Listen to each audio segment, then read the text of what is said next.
Assalamualaikum warahmatullahi wabarakatuh, Bapak. Waalaikumsalam warahmatullahi wabarakatuh. Sehat nih Bapak, kabarnya? Alhamdulillah sehat walafiat. Jadi begini Bapak, tujuan saya datang ke ruangan Bapak, jadi ada maksud tertentu. Ya, saya ada tugas terkait demonstrasi kontekstual untuk tugas calon guru penggerak angkatan 11.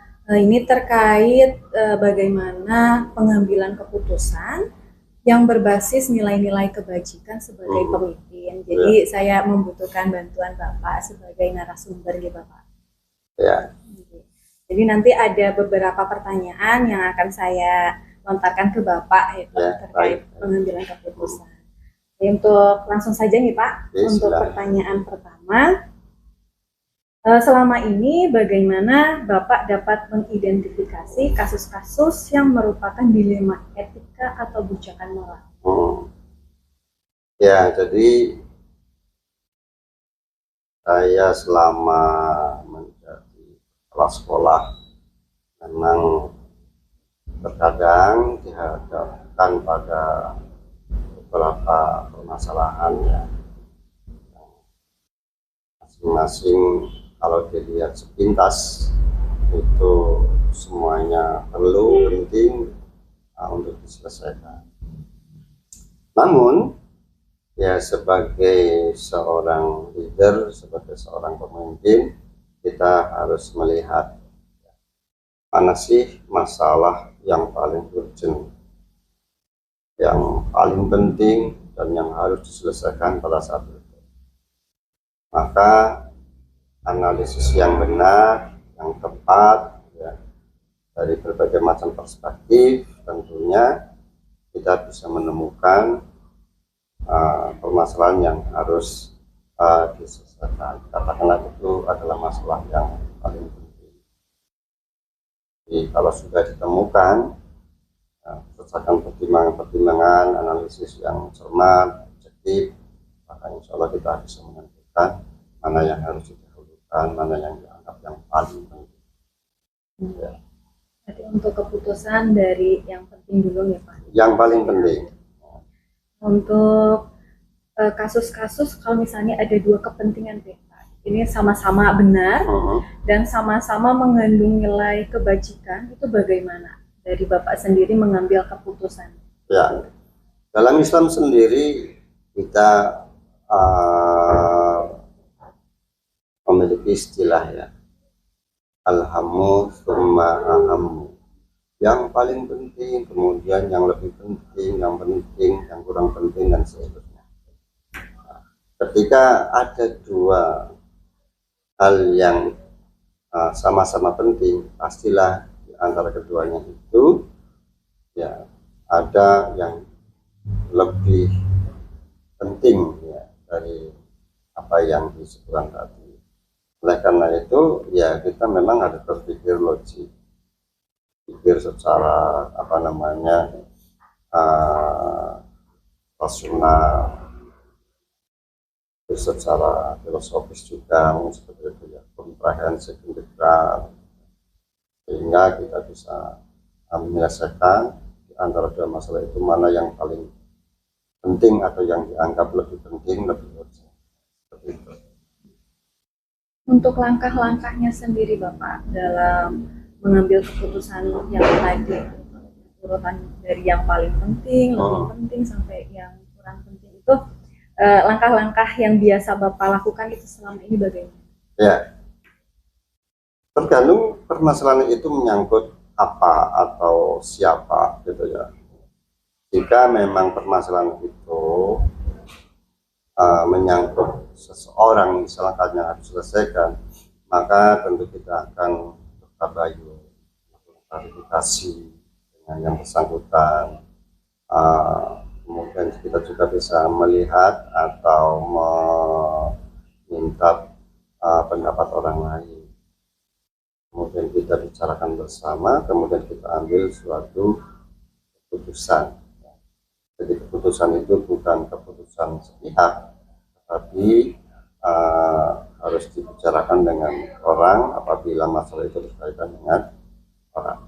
Apabila masalah itu tidak berkaitan dengan orang, ya tentu kita akan berdiskusi dengan teman, para waka atau guru lain yang membidangi, sehingga kebijakan yang diambil itu kebijakan yang tepat, paling tidak ya tidak ngawur, tidak keluar dari konteks apa yang kita inginkan. Langkah-langkahnya ya Bapak untuk pengambilan keputusan. Ini untuk yang Bapak anggap efektif dalam pengambilan keputusan terkait kasus-kasus yang ada unsur dilema etika itu bagaimana? Ya. Jadi terkadang ya efektivitas itu berkaitan dengan waktu, kadang juga berkaitan dengan orang. Nah, kalau dilema atau persoalan itu apa? Kalau kita ini melihat kasus yang berkaitan dengan seseorang, dengan guru atau pegawai, maka yang paling efektif menurut saya atau yang selama ini saya lakukan itu ya, melakukan pembicaraan sesegera mungkin ya, tapi tidak gerusa-gerusu atau asal ngomong ya. Jadi ada pertimbangan, mengumpulkan data sekali mungkin untuk diambil suatu kesimpulan. Seperti itu yang selama ini saya lakukan. Nah, untuk tantangan sendiri dalam pengambilan keputusan terkait kasus-kasus dilema etikanya ini apa Bapak selama ini? Tantangan yang paling mungkin yang paling berat gitu ya, sebuah lembaga pendidikan atau sekolah ini apabila kasus itu berkaitan dengan manusia, seseorang atau guru atau pegawai. Kenapa? Terkadang yang memiliki masalah itu tidak merasa punya masalah, tidak merasa salah. Bahkan banyak di antaranya itu mereka merasa benar. Sehingga ketika kita ingin menyelesaikan masalah itu, mereka tidak mau menutup diri dikarenakan pemikiran atau pemahaman mereka yang merasa benar ataupun lebih benar. Ini yang tantangan yang paling berat. Kita itu yang paling susah itu menghadapi orang yang merasa benar sendiri kan paling susah. Tapi kalau orang itu merasa memiliki kekurangan, kelemahan, mungkin juga kesalahan, itu sangat mudah menyelesaikan kasus-kasus yang berkaitan dengan manusia. Nah, untuk tadi kan mungkin Bapak pernah mengalami kasus-kasus yang ada unsur dilema etikanya. Nah, itu untuk penyelesaiannya apakah ada jadwal tertentu atau langsung diselesaikan di tempat atau ada bentuk prosedur yang lain, Bapak? Kalau saya selalu melihat situasi dan kondisi, apapun peristiwanya, keadaannya, kita melihat situasi karena kebenaran tidak harus disampaikan pada saat itu, meskipun kita juga berbicara masalah efektivitas. Namun ketika kebenaran itu disampaikan bukan pada tempat dan waktu yang pas, maka kebenaran itu bisa saja ditolak atau justru menimbulkan masalah yang baru karena apa? Ada distorsi, ada tidak sepemahaman, sehingga dalam menentukan masalah itu kita tidak harus saat itu juga, tidak, tapi kita mencari waktu yang paling tepat. Pribadi kita juga harus dalam keadaan bahagia, hatinya enak, ya, sehingga ngomong juga enak, tidak menghakimi, tidak menyalahkan. Begitu juga kita melihat orang yang bermasalah, yang ingin kita selesaikan atau yang kita ingin bantu permasalahannya. Jika orangnya sedang tidak mood, bahaya juga, ya, kita selesaikan. Yang muncul mungkin bukan penyelesaian, tapi muncul masalah-masalah yang baru, marah dan lain sebagainya. Nah, untuk dalam penyelesaian masalah itu, apakah Bapak ada seseorang yang bisa membantu atau mempermudah dalam pengambilan keputusan itu? Ya, bisa jadi ada seperti itu, tapi tidak selamanya. Ketika ada guru yang sangat resisten, ya, misalkan dia merasa lebih tua, lebih senior dari kepala sekolahnya, mungkin merasa lebih punya pengalaman, lebih hebat, secara kepangkatan dia lebih tinggi. Nah, orang-orang seperti ini mungkin ya butuh, ya, kita dalam menyelesaikan masalah meminta bantuan seseorang. Untuk apa? Untuk memberikan kesadaran atau ingin membangun kesadaran pada orang tersebut bahwa di dalam suatu lembaga bukan masalah umur, bukan masalah pangkat, tetapi masalah adalah tugas. Dan semua komunitas yang ada di sekolah tentu harus taat kepada aturan. Jadi tidak selamanya membutuhkan bantuan orang lain, tapi ya saya lihat situasi dan kondisinya ataupun hal ihwal orang yang bermasalah. Itu situasional ya Bapak, Ya. misalnya bisa diputuskan sendiri, kalau misalnya butuh bantuan yang lain butuh. Oh iya, betul. Jadi kita itu harus benar-benar jeli, ya. Kita tidak semata-mata menggunakan akal, tetapi juga menggunakan hati. Tidak juga hanya hati, tetapi juga akal. Itu kelebihan manusia. Ketika dua kekuatan manusia, akal dan hati itu digunakan secara optimal, insya Allah apapun yang dilakukan, ide gagasan yang muncul juga akan benar. Ini tinggal satu pertanyaan lagi Bapak. Ya, Jadi, dari beberapa pertanyaan tadi yang sudah disampaikan, pembelajaran yang bisa Bapak ambil dari pengalaman dalam pengambilan keputusan dilema etika itu bagaimana? Ya, jadi pemimpin itu harus memiliki pengalaman, ilmu, kalau mau tambah lagi ya kedewasaan. Hanya seorang pemimpin, misalkan kepala sekolah, kalau masih belum muda ya janganlah. Kalau sudah di atas 45 menurut saya itu sudah matang usianya. Tapi memang ada orang usia muda tapi juga kedewasaannya lebih muda. Saya kira seiring dengan adanya usia itu, kedewasaan, pengalaman hidup yang banyak akan lebih banyak. Pemimpin itu harus. Nah, untuk sampai ke bijaksana itu, di samping umur, pengalaman, juga ilmu menurut saya. Ilmu itu harus cukup, harus banyak, gitu ya. Kalau kita misalkan di sekolah, background kita misalkan bahasa Indonesia, ya, harus mencari ilmu lain di luar bahasa Indonesia. Nah, kita menghadapi persoalan, kita menghadapi anak yang bagaimana, kita menghadapi guru, kita menghadapi tekanan pekerjaan. Maka ilmu psikologi, ilmu yang berkaitan dengan kecerdasan emosi, spiritual itu sangat penting.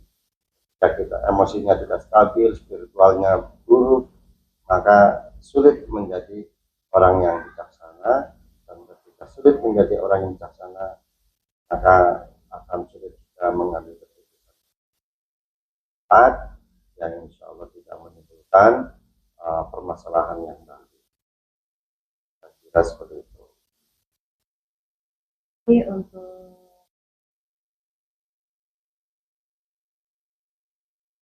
ya diperbolehkan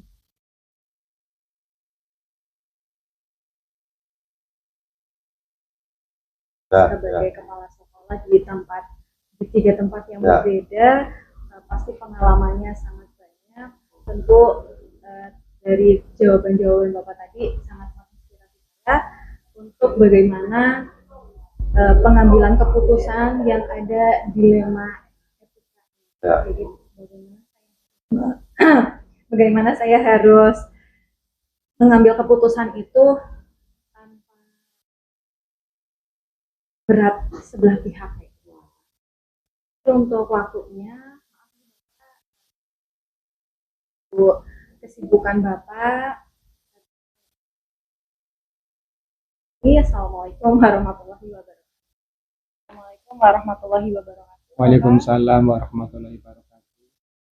Sebelumnya perkenalkan dulu ya Bapak, saya Aulia Parasita, calon guru penggerak angkatan 14 Kabupaten Brebes. Saya mengampu di SMA Negeri 1 Kersana. Jadi tujuan saya datang ke sini ingin mewawancari Bapak terkait tugas saya untuk demonstrasi kontekstual untuk pengambilan keputusan yang berbasis nilai-nilai kebajikan sebagai pemimpin. Tentu pengalaman dalam pengambilan keputusan cukup banyak ya Bapak. Jadi saya ingin belajar sedikit dari Bapak. Jadi nanti ada beberapa pertanyaan yang akan saya tanyakan ke Bapak. Bapak terima kasih untuk waktu dan kesempatannya. Untuk pertanyaan yang pertama, selama ini Bapak bagaimana dalam mengidentifikasi kasus-kasus yang merupakan dilema etika atau rujukan moral? Baik. Selama saya jadi kepala sekolah, kebetulan saya sudah hampir 2,5 tahun jadi kepala sekolah. Ketika akan mengambil sebuah keputusan sebagai, tentunya saya harus mengidentifikasi persoalan-persoalan yang ada yang di sekolah. Baik secara dari informasi dari rekan-rekan guru atau guru senior, ataupun dari saya sendiri berdasarkan yang pengalaman selama ini. Jadi identifikasi masalah itu tentunya yang persoalan-persoalan yang ada di sekolah, baik berkaitan dengan masalah guru, masalah tentang sarana dan prasarana, tentunya hal yang mana yang diperlukan yang lebih utama yang akan dijadikan sebagai untuk mengatasi suatu permasalahan. Contoh misalnya di sekolah kami memang ya kekurangan guru. Tentunya ya dari jumlah kelas yang ada, ya kami membutuhkan guru. Akhirnya bukan dengan terpaksa untuk kegiatan belajar dengan baik, makanya saya mencari guru tersebut. Contohnya guru PKN. Jadi yang paling utama dalam identifikasi masalah itu yang pertama berdasarkan yang ada yang nyata dan kebutuhan yang urgen lebih dahulu yang diutamakan. Begitu salah satu untuk mengidentifikasi masalah berkaitan kebijakan yang ada di sekolah. Tentunya selalu berkaitan dengan lingkungan, selalu berkaitan dengan keuangan, itu yang lebih utama lagi. Jadi ketika membutuhkan sesuatu kembalikan kepada arkas dan dana pos begitu. Ya, dalam pengambilan keputusan tadi, terutama untuk kasus-kasus yang ada dua kepentingan, nanti kan pasti nanti dalam pengambilan keputusan itu ada sama-sama benar dan sama-sama mengandung nilai kebajikan. Itu bagaimana Bapak dalam mengambil keputusan itu bagaimana? Ya, baik. Terima kasih. Yang pasti setiap yang dilakukan sekolah pasti ada semacam kasus-kasus yang ada Bapak Ibu ketika beliau itu izin sekolah, ya padahal ini sangat penting untuk kegiatan sekolah KBM, ya, tetapi dia ada kepentingan yang sangat luar biasa, itu kepentingan yang tidak bisa ditinggalkan. Tetap saya ikuti aturan, ya, karena sebagai kepala sekolah ketika akan memberikan suatu kebijakan itu mendahului tentang aturan yang ada. Tetapi sebagaimana yang kita sebagai manusia, hal itu ya, saya harus memikir ke depan, ke jauh ke depan. Oh ternyata ini Bapak Ibu ini betul-betul ya memerlukan izin, maka saya tidak izinkan. Tetap saya sesuaikan dengan aturan, tetapi dengan jangka panjang karena ini bisa diganti ya dengan guru yang lain, oleh karena itu saya izinkan. Jadi memang dilema sekali, memang pada saat itu dibutuhkan, ternyata memang guru ini harus izin. Tapi tetap saya sesuaikan aturan, dan karena saya sebagai ya punya hati, tetap ya sepanjang itu bisa diganti, ya saya izinkan. Di samping itu yang sangat urgen sekali ya berkaitan dengan masalah keuangan gitu ya, masalah keuangan ini tentang kegiatan yang tidak didanai dana BOS. Nah ini bagaimana sementara kegiatan ini harus dilaksanakan. Nah ini yang menjadi problem kepala sekolah. Kalau tidak dilaksanakan adalah ini kepentingan anak didik kita. Kalau dilaksanakan kadang bingung bagaimana solusi, padahal ini tidak dianggarkan dana BOS. Tetap saya laksanakan walaupun aturan ya kegiatan itu tidak bisa dilaksanakan dana BOS, tetap saya laksanakan, dan jalan yang keluar ya, dan keluarnya saya menggunakan dana komite, yaitu yang bisa kita laksanakan apabila sesuatu kegiatan yang bisa didanai dana BOS bisa menggunakan dana komite. Ini yang sering terjadi sebenarnya. Persoalan-persoalan semacam ini banyak membutuhkan kebijakan, dilema sekali ya. Sementara ini harus dilaksanakan, ternyata ya tidak bisa memenuhi syarat untuk dana BOS. Banyak yang hal seperti itu. Jadi kepala sekolah dalam menentukan ya patokan yang pertama tentang aturan, yang kedua dengan jangka panjang, gitu ya. Yang namanya manusia punya hati, itu barangkali yang dapat saya sampaikan untuk menentukan kebijakan yang sangat dilema, sangat jodohnya ya sama benar. Jadi ya bagaimana ya kembali kepada aturan dan lihat kepada jangka panjangnya gitu.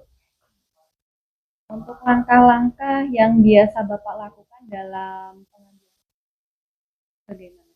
Ya, jelas dalam langkah-langkah kebijakan dalam mengambil keputusan, saya kan bukan saya kepala sekolah sendiri, ditemani dengan para urusan dan para guru senior. Ketika saya akan memberikan suatu kebijakan yang kira-kira butuh pemikiran, ya saya minta bantuan, saya kumpulkan para senior, saya kumpulkan para urusan, sehingga nanti saya ketika menentukan kebijakan itu sesuai tepat dengan aturan. Akhirnya banyak pemikiran, banyak masukan, itulah yang terbaik, sehingga ketika menentukan tidak akan keliru karena banyak masukan. Dan saya percaya untuk bapak-bapak yang berpengalaman, para urusan itu mempunyai wawasan yang penuh. Dari wawasan itu, setelah itu saya saring, saya sesuaikan dengan aturan, sesuai dengan kebijakan saya yang dengan berdasarkan koordinasi dengan para personel dan para urusan. Insya Allah dengan banyak pemikiran, ketika menentukan sesuatu, sedikit keliruannya ya tidak akan terlalu banyak. Artinya kebenaran itu lebih banyak daripada kesalahannya. Hal-hal apa saja yang dalam pengambilan keputusan dalam kasus-kasus yang tadi ada dilema etikanya itu? Ya, kalau berkaitan dengan masalah keputusan efektif itu memang ya saya selalu berkoordinasi Jadi yang sudah sampaikan koordinasi. Setelah itu saya melihat kenyataan yang ada. Setelah itu dari kenyataan yang ada, apa sih kepentingannya? Dari kepentingan itu mana yang lebih urgen? Dari kepentingan yang lebih urgen, maka itulah saya supaya mana yang lebih kepentingan lebih utama dalam menjalankan tugas lebih yang pokok di sekolah, maka itulah yang harus kita jalani sehingga ya, ini tentunya akan lebih efektif ya, daripada kalau dalam menentukan itu ya memang seorang kepala sekolah ya harus sesuaikan dengan aturan, tetapi kepala sekolah juga ada punya hati. Dan yang terpenting ya yang pokok itu bisa dilaksanakan ya. Cara yang tadi ya, mengambil keputusan dengan cara bijak. Dalam pengambilan keputusan ini banyak tantangan ya Bapak. Nah, ini tantangan yang Bapak alami selama dalam mengambil keputusan kasus-kasus ini bagaimana? Ya. Yang pertama tantangan itu berkaitan dengan masalah keuangan di dalam untuk operasional ya, yang tidak tersangkut pada dana BOS yang sudah di BOS atau Del Argas ternyata tidak ada, tetapi ada satu kegiatan. Itu yang pertama. Yang kedua ya tantangan untuk sekolah kami sih memang masih banyak membutuhkan guru, tetapi tadi berkaitan dengan masa keuangan sehingga belum bisa mengangkat guru PPT. Selanjutnya berkaitan dengan kegiatan yang ada di sekolah ini ya perlu memang untuk mengkualitaskan ya baik di bidang akademik maupun non akademik ya. Contoh di bidang non akademik kegiatan ekstra. Lagi-lagi terbentur dengan masalah keuangan. Intinya sebenarnya ini tantangan yang lebih utama itu masalah dana ya. Karena dana salah satu untuk bisa mengefektifkan untuk kegiatan ya. Karena dana ini selalu dikaitkan dengan dana BOS. Sepanjang itu tidak bisa di SPC-kan, maka tidak bisa dilaksanakan. Nah, ini tantangan. Oleh karena itu saya bekerja sama dengan komite, bekerjasama dengan masyarakat. Bagaimana kegiatan ini harus bisa berjalan karena itu butuh. Ya, jadi ya saya berkoordinasi dengan komite, dengan masyarakat, salah satu untuk mengatasi masalah keuangan. Selanjutnya berkaitan dengan guru. Ya, namanya guru mempunyai ada yang disiplin, ada yang kurang. Lah ini ya. Ini tantangan bagi saya, bagaimana untuk guru bisa disiplin, tertib ya. Apa yang saya usahakan? Yang jelas, saya sering mengadakan tentang pembinaan, kegiatan apel, saya keliling, saya berbincang-bincang, saya pendekatan. Ini salah satu efektif untuk meningkatkan kedisiplinan. Itu tantangan.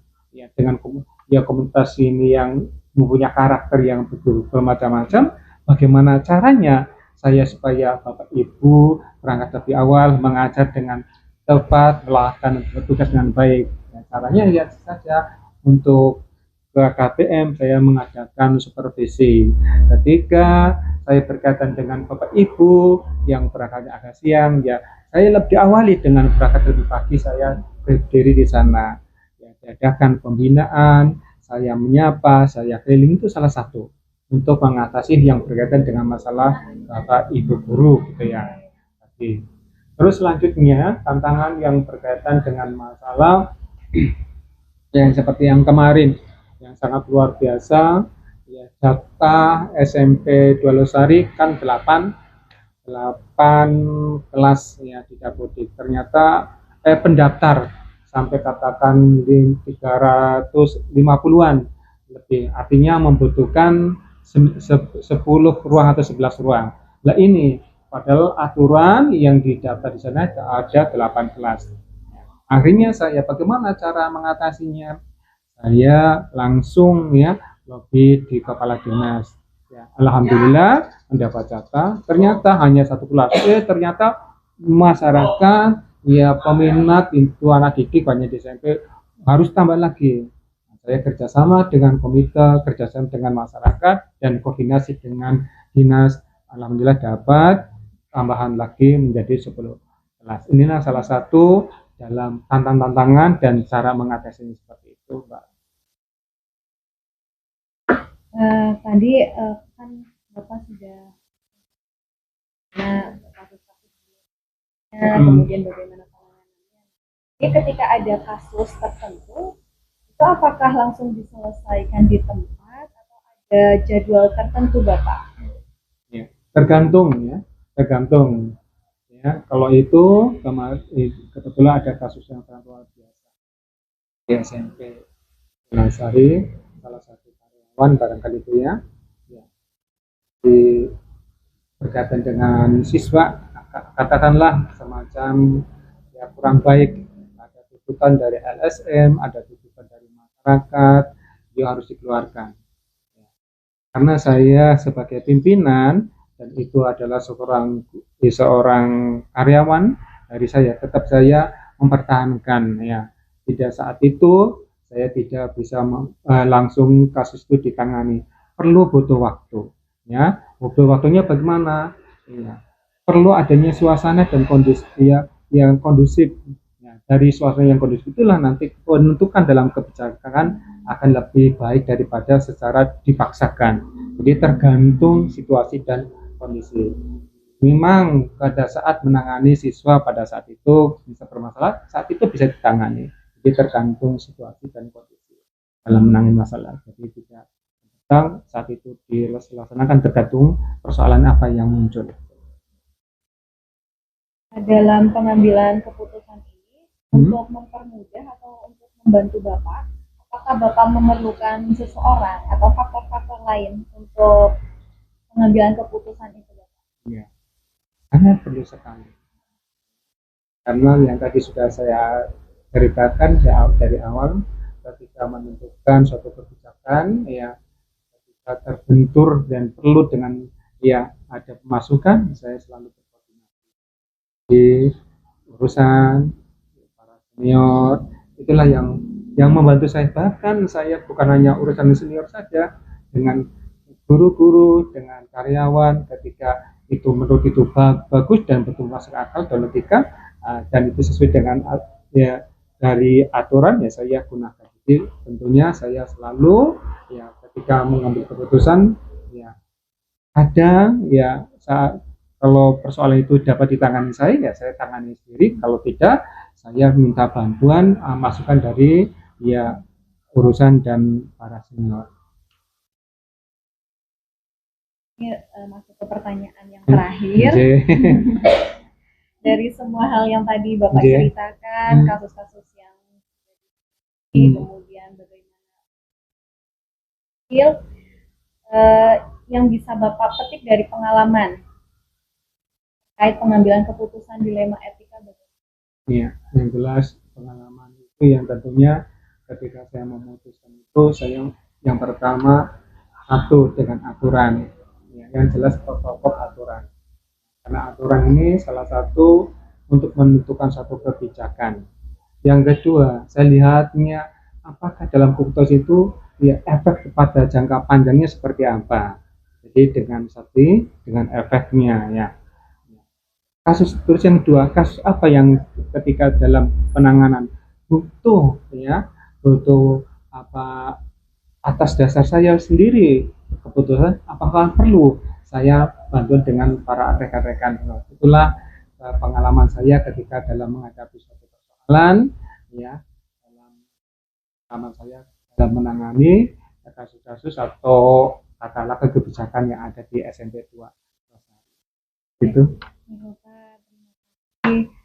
Dari pengalaman yang sudah Bapak ceritakan terkait pengambilan keputusan, di mana ada dilema etika, bagaimana bijak yang tidak memberatkan salah satu pihak, jadi semua pihak itu bisa menerima Bapak. Dengan pengalaman yang saya ucapkan terima kasih Bapak karena sudah memberikan saya waktu dan kesempatan untuk bisa mencari ilmu. Nah, ini kan mencari ilmu terkait pengambilan keputusan untuk kasus-kasus tertentu yang ada dilema etika. Dari saya cukup, Bapak, untuk warahmatullahi wabarakatuh. Waalaikumsalam.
It's lost.